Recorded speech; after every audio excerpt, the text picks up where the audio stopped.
All right, good morning, everyone, and welcome to the final day of Health 2.0 Conference USA 2025 here at the luxurious Luxor Hotel and Casino in Las Vegas.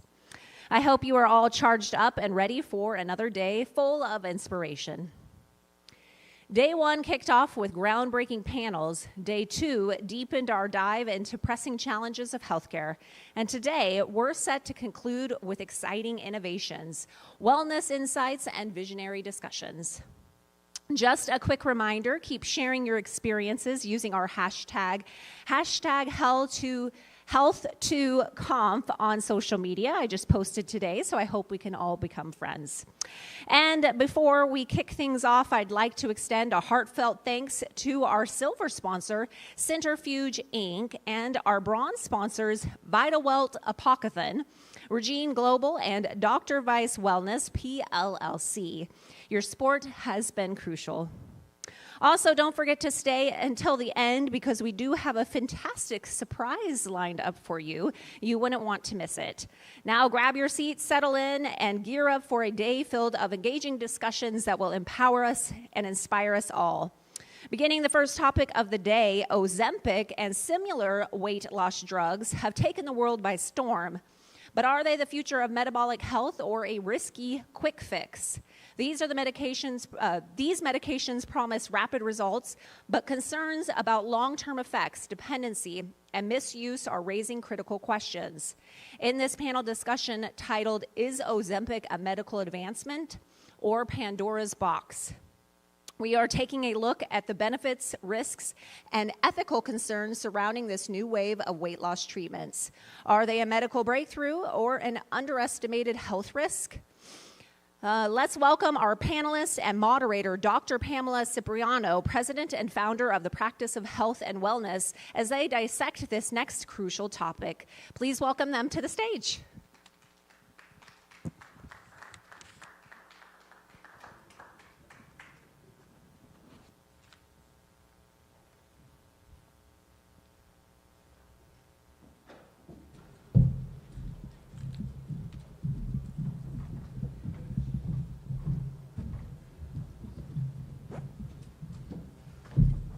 Good morning, everyone, and thank you so much for coming to our panel discussion.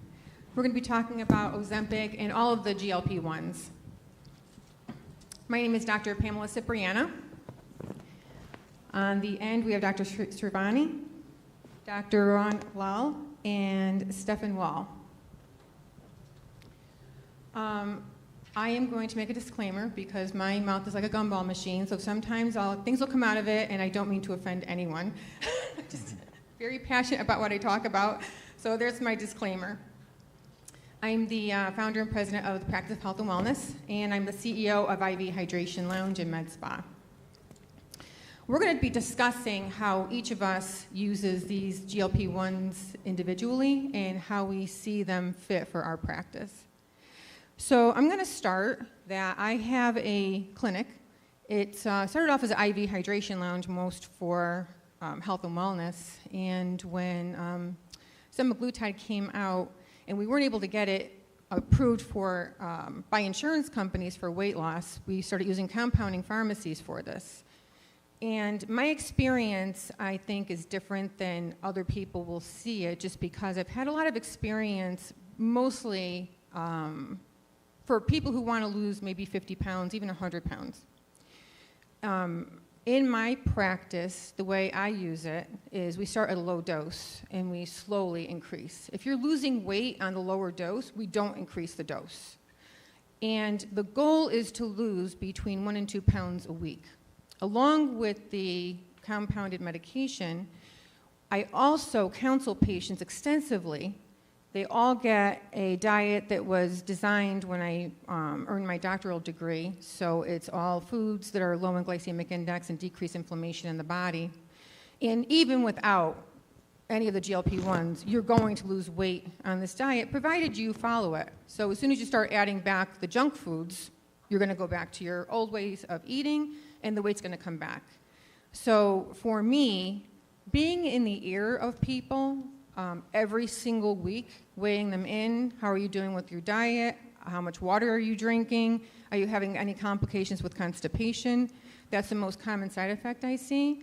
Very, very few people I see with any nausea. But again, I'm dosing it very, very slowly. So that's my take on it for weight loss. I'd like to have everyone introduce themselves and how they use this medication in general. So, Dr. Shrivani, I know that I would like you to talk about, first introduce yourself, and then talk to us about how you see it as a pharmacist. Hello, everyone. Great topic to talk, right? Most popular topic.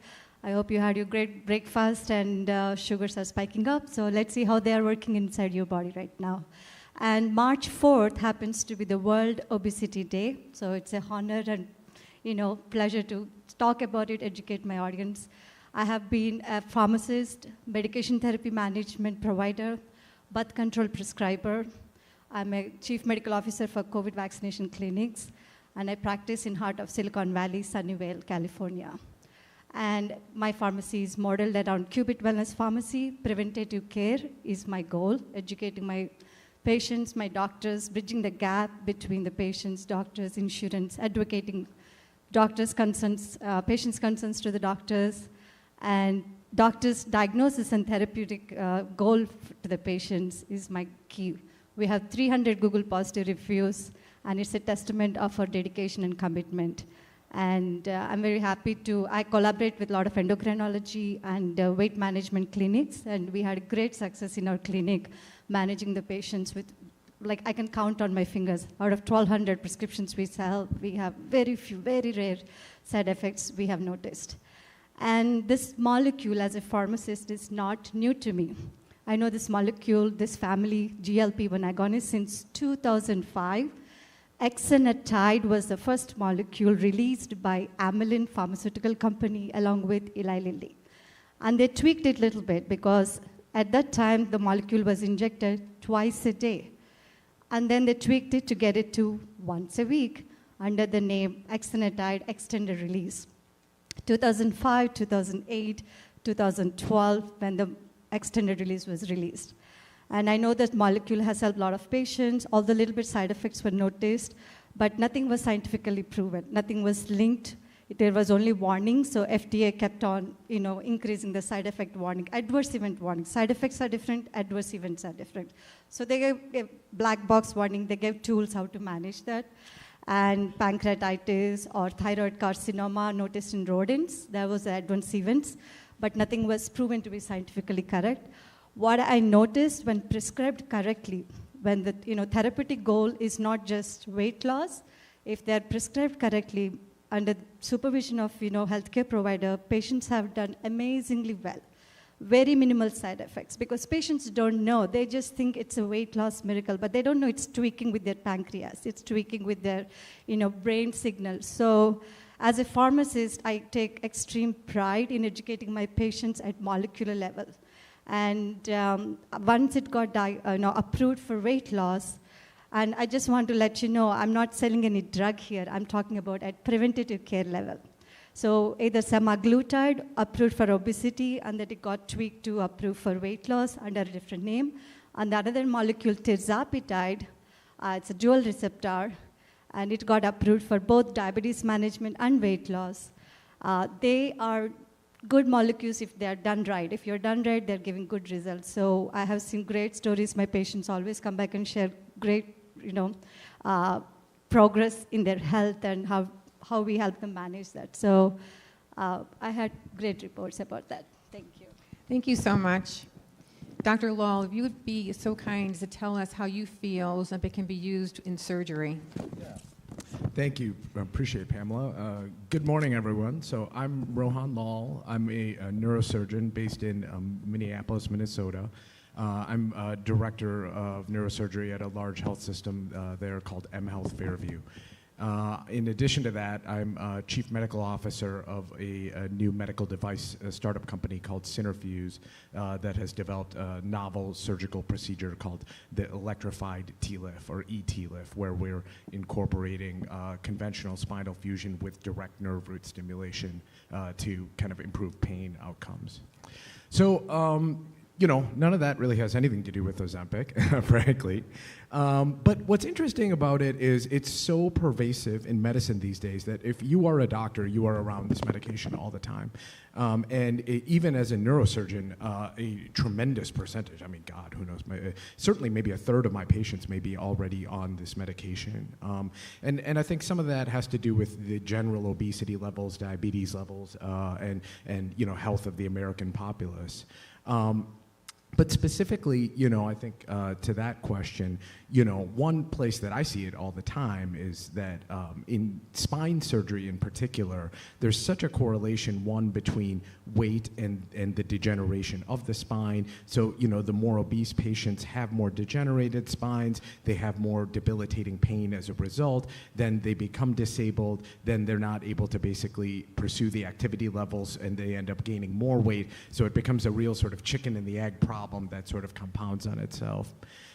I was at the Spine Summit, the Congress of Neurosurgeons Spine Summit 2 weeks ago, and Dr. Glassman from Louisville made a great point that he said that, we've had some technological advances in spine surgery. Certainly we're excited about our new direction. But in many ways, a lot of the improvement in outcomes in surgery these days has come from just the medical community learning how to better pick surgical candidates. And so one of the most important, there's some basic things. 15 years ago, they were still doing, spinal fusions on smoking patients, right? We realized that, that's an absolute non-starter. The fusion rates, drop from 98% to like 60%. So these days, for example, insurance nicotine tests everyone before they can have a spine surgery or a spine fusion. But similarly, one of the biggest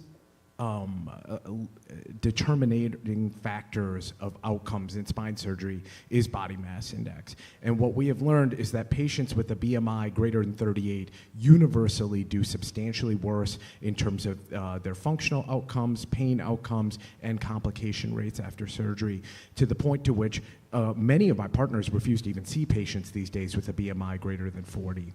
I am philosophically a little bit more sympathetic, and so a lot of times I will see patients, at a BMI of 45, 47, 50, even if I don't think they're immediately a surgical candidate, just to kind of review their issues and what's happening with them. But one of the very critical roles of the GLP-1s, GIPs, all these medications these days is if someone comes to me and they've got an unstable spine, they've got disabling chronic pain, and they're at a BMI of 45. The question is, how can we use these medications to get them into a BMI range where they can potentially become a surgical candidate, have a better outcome with surgery, potentially avoid a complication? And so that is something where, 10 years ago, our main weapon for that was potentially gastric bypass, which is obviously a much more aggressive and risky surgery with higher complication rates. And these days, with being able to get patients onto a GLP-1, it's a much safer way to get them down 10 points on their BMI and potentially get them to a position where we can fix their back and try to get their life back on track. Thank you so much for that. Stefan, if you would be so kind as to talk to us about what you're seeing in Germany when it comes to insurance coverage and how it's used for diabetes. Yes. Thank you. Good morning, everyone. My name is Stefan Wahl. I'm a pharmacist from Germany, and I wanted to share the experience from Germany with the medication. In our company in Germany, we are providing a follow care up for or after bariatric surgeries, and we have a care program for type 2 diabetes patients. And in Germany, the medication, the GLP-1 agonists are more used by the type 1 diabetes because the insurance companies pay for these medications and they don't pay for the medication against obesity. In Germany, the type 2 diabetes is a disease, and the obesity is only a risk factor. That's not my opinion, but that's the regulation we have. I heard in the US They paid also for obesity. Yeah, but we have in Germany not such a big problem with obesity. We have in Germany a big problem with type 2 diabetes, and there the GLP-1 agonists are very important for us because the type 2 diabetes has very only a few medicaments, only a few medications. Sorry, medicament is a German word. Only a few medications who can get, and then you get insulin, and insulin has the problem to increase the weight, and you need for these patients normally medication who decrease the weight. Great. Thank you so much. So I think part of it too is we have to talk about diet, and especially in the United States. I can't speak for Germany, but the United States, when I was in nursing school more than 30 years ago, the 50% of the population was overweight. 30 years later, 50% of the population in the United States is obese. And it is directly related to the food that is supplied to us in the United States. Everything in this country is for profit only, and there's no concern about our health and our disparities because of the food that we're eating. So if you eat something simple as beef, pork, or chicken from a grocery store that's not in the organic section, you're getting a host of issues with your metabolism. I know everyone talks about organic fruits and vegetables, which is definitely important, but organic meat alone, I have seen people lose weight and reverse their risk factors. In my med spa and in my medical practice, as soon as I change something as simple as having people buy wild-caught fish and organic products, their weight starts to come down automatically because you're decreasing the inflammation in the body. So I think that's something else that we should be discussing is, educating people on not only risk factors, but also what types of food to eat. My diet is exceptionally clean. This morning I had fruit, I had some of the eggs, I did have a piece of the little chocolate muffin. So I'm able to take a piece of the muffin to see what it tastes like. In my office, we have dozens of donuts in that office every single day from drug reps and patients, and I know me. I will not taste that donut because I know I'll eat the whole thing. And then I'm going to feel absolutely miserable. My bones are going to start cracking. I'm going to be inflamed. So it's just not worth for me to even taste it. So I think you have to know what you're capable of on your own. So I'd like to open it up for everyone to give an opinion of how they see Ozempic or semaglutide or tirzepatide or any of the GLP-1s and how long a patient should stay on it and how we go about getting them off of the medication eventually. Because right now in the package insert, it is recommended that the patient stays on this medication indefinitely. If you change their diet, there's no reason to stay on a medication indefinitely. Almost any medication can be discontinued aside from a handful of medications that should never be discontinued. So let's start with Dr. Shivani. Yes, absolutely. In my experience, I love semaglutide molecule for diabetes management, surely. And I want to remove this stigma also, like, oh, this guy is binge eating, he can't stop eating. But when I went for the training classes and sessions, when these GLP-1s are getting popular and I have to take extra, education, what I learned, just like you're deficient in, some people can be deficient in thyroid hormone as you age or due to trauma, stress, people can be deficient in GLP-1 agonist molecule, in the hormone in your system. Mm-hmm. This hormone is present from the tip of your tongue to the intestine. It tells you to stop when you're full. It tells you to even pick right food. So when they're deficient, it's not that they have a bad lifestyle, it's just they're deficient in that molecule. That hormone is not there for them. So they just don't know when to stop. They just don't know what to pick. It's just the brain signal itself is missing there. So I had great stories. One of my customers tells me, Srivani, before I got this tirzepatide, I would go straight from work to KFC, pick up a bucket of chicken wings, But now, after 5 months of using it, like we tapered him up very slowly up. We got him, not necessarily everyone has to be at the highest dose. There is always, I always go by the therapeutic goal, not what needs to be, followed by the prescribing guidelines. So he got to a medium dose, and he says, now I go home straight. Even if I open my fridge, I want to eat healthy.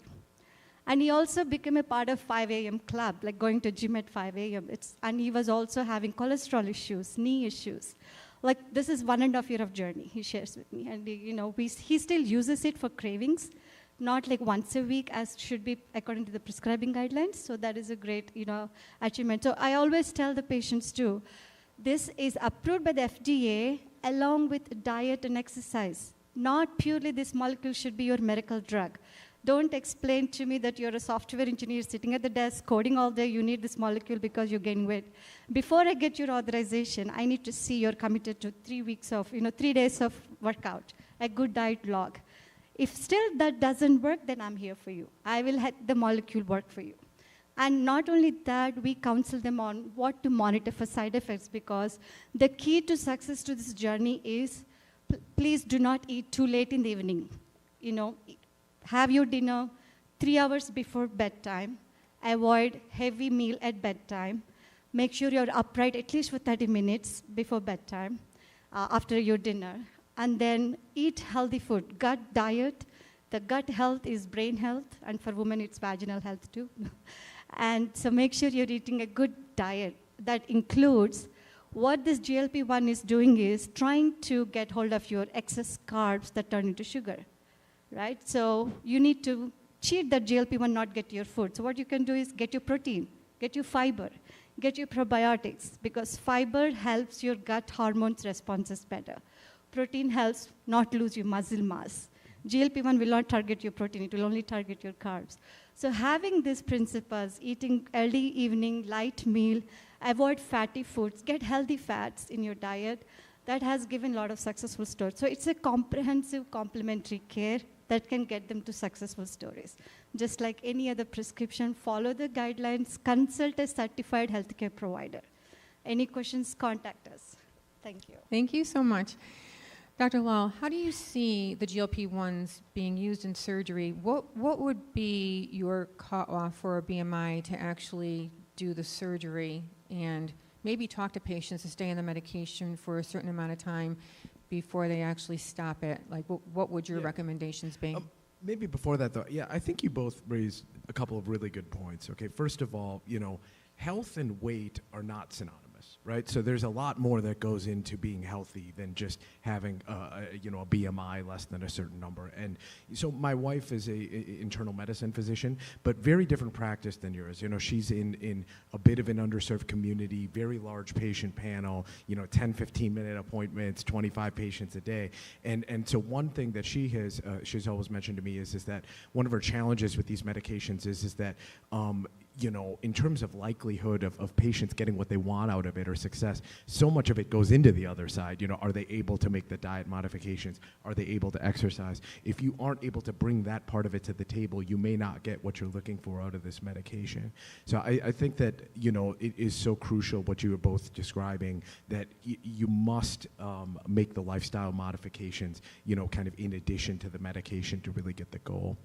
I think additionally, we've sort of all kind of looked at this in a different way, but broadly speaking, I think an important consideration with these medications is what is a patient's individual goal here, right? Is it aesthetic? Is it just trying to lose that 15 pounds? Is it treatment of diabetes? Is it trying to become a candidate for a surgery? And I think that those individual goals really tailor, in many ways, probably the ideal dosing strategies, what the end game is, and whatnot. So to answer the question of surgery, I personally have different BMI cutoffs based on risk profiles of surgery. So sort of, the higher the risk profile of surgery, the longer the time under anesthesia, the more the blood loss. I'm going to be much more stringent in terms of trying to get those patients to an ideal body mass goal. A lot of my surgery these days is robotic and minimally invasive. Sometimes in those surgeries, if I know that, it's going to be, 35 minutes of anesthesia time, and the patient, has purely just like a small ruptured disc, I may sort of bend my rules a little bit. Ideally, I'd love to have them at a BMI of under 42 for that type of surgery. If someone comes in at 46, and they're basically, having a foot drop due to a herniation of a disc, I'm not necessarily going to, put them on Mounjaro for 4 months to try to get them to surgery. A lot of times I'll counsel them and I will say, I think your rate of a recurrent herniation or a hematoma or an infection is higher. We know that even obesity leads to higher rates of surgical infection. But for a big surgery, if we're going to go in and do a big scoliosis correction or something like that, where it's a long-term chronic disability, that's something where we're going to have to really take our time. Potentially it's worth taking 6 months, getting you on Mounjaro or something, and seeing if we can get you down to a BMI of 35. Thank you for that wonderful opinion. I agree 100%. Now, how about in Germany? Because you really don't. Do you have a lot of obese people in Germany, like we do in the United States? Obese? Yeah.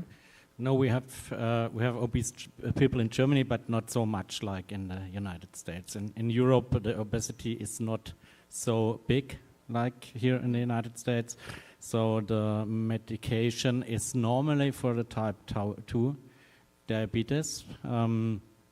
And in the last years, we heard it here, there come much people who want only lose 5 pounds, 10 pounds, and I heard about it, and I come to the pharmacy and told us, hey, we want the Ozempic, we want the Trulicity, we want the Wegovy.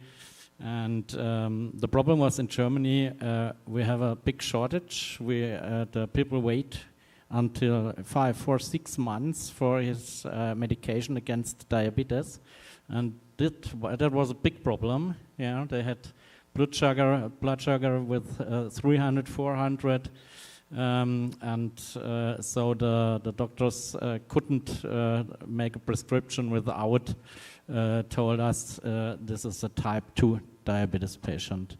Obesity, I think the problem comes in next years. And we have Wegovy only for obesity, and the other GLP-1 agonists or Mounjaro, we have such GLP-1 and GLP also only for type 2 diabetes. Yeah. Thank you so much. So I think it's important to mention too that GLP-1 is a hormone in everyone's body, and you can naturally increase your GLP-1 by eating a healthy diet. So when when we're prescribing any of the GLP-1s, and we're including a proper diet that's high in fiber, low in simple carbohydrates, a sustainable diet where somebody can actually survive on this diet indefinitely, and it's literally pretty much everything that I eat. I think it's a lot easier to get people off of the semaglutide, because if they're changing their diet, they're not only learning how to eat properly, but at the same time, they're naturally increasing their GLP-1. And from the research I've done, unlike other medications, taking a GLP-1 does not decrease your body's ability to make the hormone. So it's not like taking something like Synthroid, which is going to decrease your body's ability to actually create the hormone for your thyroids. GLP-1 is in pretty much every cell in our body and in our brain, and that is our satiety level a lot of times, letting us know when to stop eating. When that number is low, and it's usually people eating a high diet in simple carbohydrates, the GLP-1 is going to be low. So I think for me, getting a patient off of the GLP-1, I will it depends on what they'd like to do. Some people will stop on their own, completely stop, and they really don't return to the med spa. I've had patients return, they might have gained maybe, between 3 and 5 pounds, but nothing ever really more than that, unless they're literally addicted to food. So even if they've changed their diet and then they come off of the GLP-1 and they don't have me in their ear every single week, how did you do with your diet? How much water are you drinking? Did you exercise at all? Any constipation?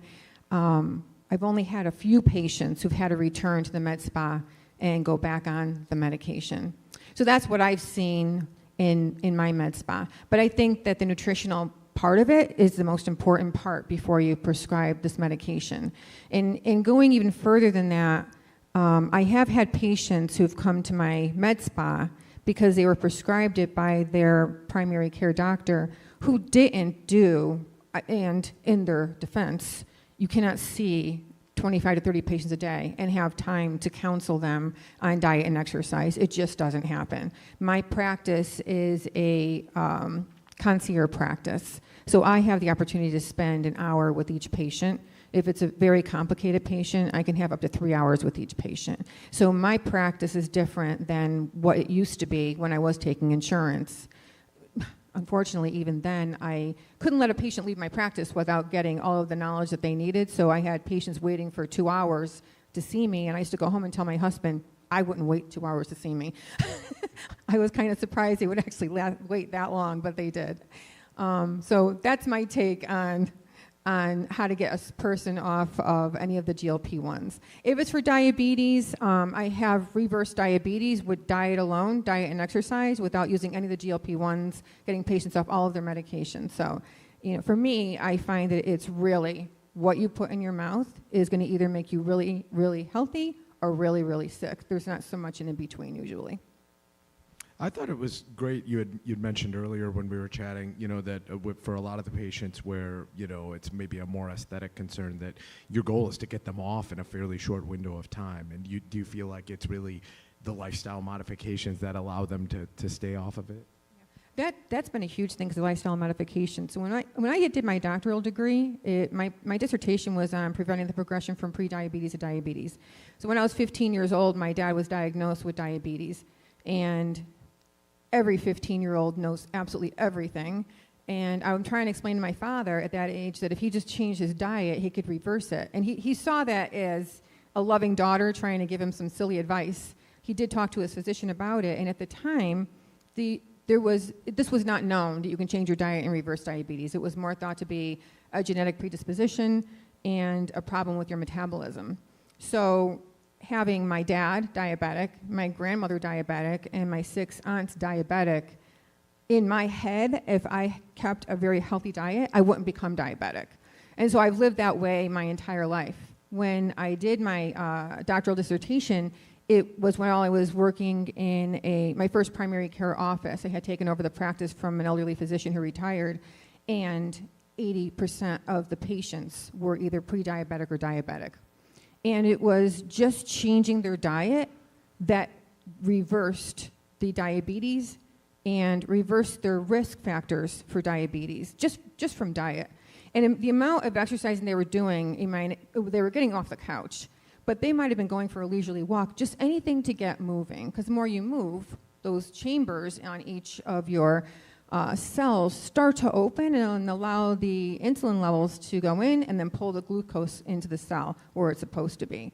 So, whenever you're reaching for that piece of apple pie or that extra piece of candy, just remember what it's doing to your body and how it really is decreasing those GLP-1 levels. And it's going to increase your risk of obesity, and it's going to increase your risk of overeating. One of the, maybe not criticisms, but things that I hear a lot about this is just, potentially maybe we don't have the longest term data and information. I guess I'm curious about both of you guys from a pharmacy background. What do you think you're beginning to see as we have maybe, where are we at, 10-year at this point? I mean, I don't know that there is 20-year data. For GLP-1 agonists from exenatide, we do have a lot of data. It started in 2005. Now we're in 2025. So they have a lot of studies on GLP-1 agonists from exenatide molecules, impact, side effects, and adverse events. There were lawsuits on amylin, AstraZeneca, and Eli Lilly for exenatide molecule, but FDA has not shown any proof of that molecule has caused the adverse events. Side effects are very normal with any molecule. You can get overdosed on regular over-the-counter Tylenol too. So yes, there are side effects, and adverse events need to be carefully monitored, reported. We do manage, we do police where, the patient, for example, I had one younger patient, as Dr. Pamela said, she wanted to get into her wedding gown. And we got her the new molecule, the tirzepatide. The beauty of tirzepatide is a dual receptor. It not only helps slowing down the gut absorption, controlling the gas, but it also mimics the brain to stop when they're full, right, and pick the good food.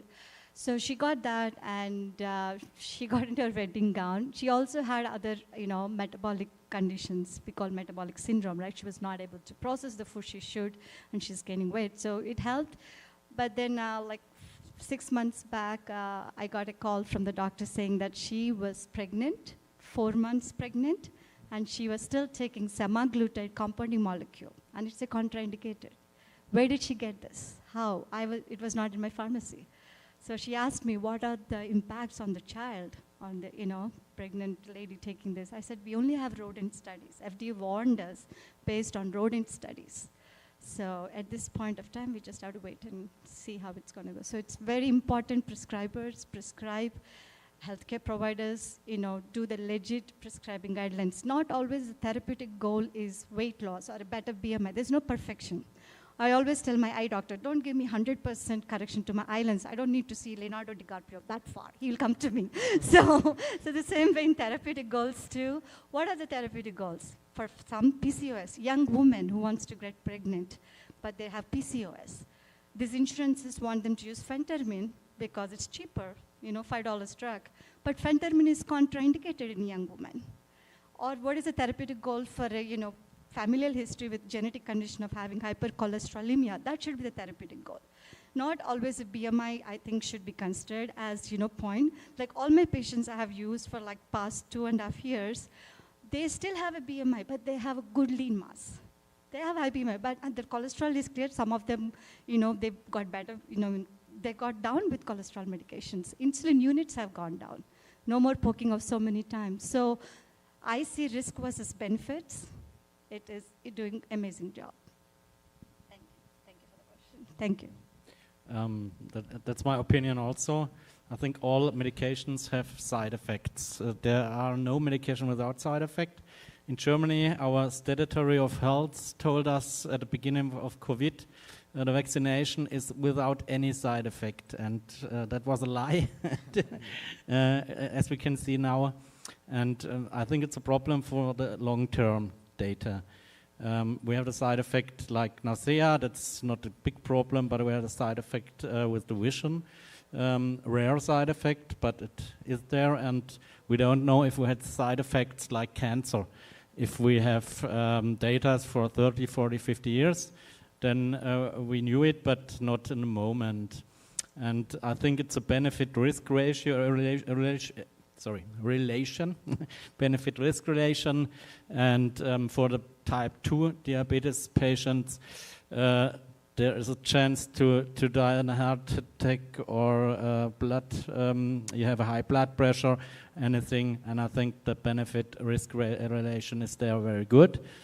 And obesity as a disease, I think this is also with a high risk for that.